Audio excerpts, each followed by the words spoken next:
সব সাধকের বড় সাধক আমার দেশের শাসা, দেশ মাতারি মুক্তিকামী দেশের সেজে আসা। দর্শক, আসলে কথাটা বাস্তব।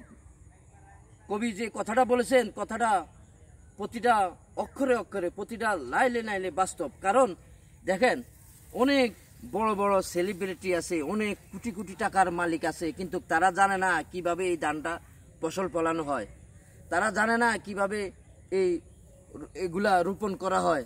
তারা জানে না কিভাবে আগাছা পরিষ্কার করা হয়। আমাদের দেশের শাসা যে এত কষ্ট করে, দেশের শাসারা যদি এই ধানগুলা এই দেখেন, এই ধানগুলা যদি না করতো, আপনারা বলেন আর কি, আপনাদের কোটি কোটি টাকা আছে, আপনারা কিনে খেতেন।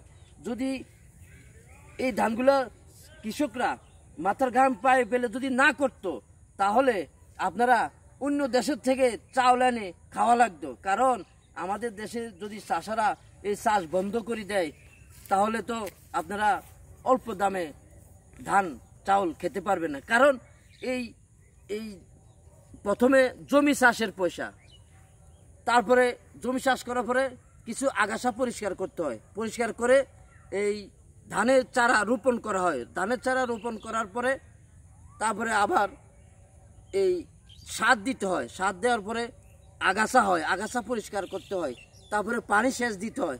দেখা গেছে যে অনেক খরচ, এই কৃষকের পোষায় না। কৃষক মাথার ঘাম পায়ে ফেলে এত কষ্ট করে, আসলে কৃষকের পোষায় না। এই দেখেন, এই কত কষ্ট করে ফসলটা ফলাইলো। এই দেখেন, এইটা ধানটা মাত্র 1000 টাকা মন, সর্বোচ্চ 1200 টাকা মন।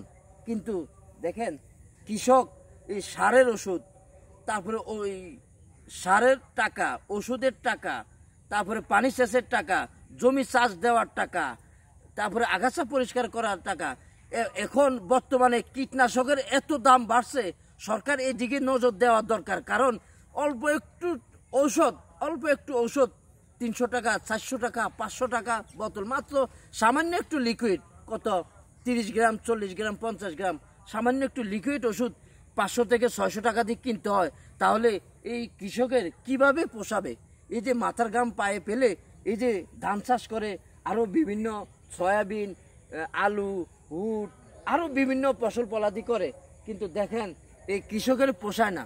এত খরচ হওয়ার পরও কৃষকের পোষায় না। কারণ এত কষ্ট করেও, কারণ সারের দাম বেশি, ওষুধের দাম বেশি।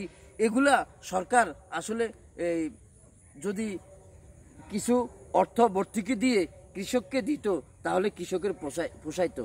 যাক, ধন্যবাদ।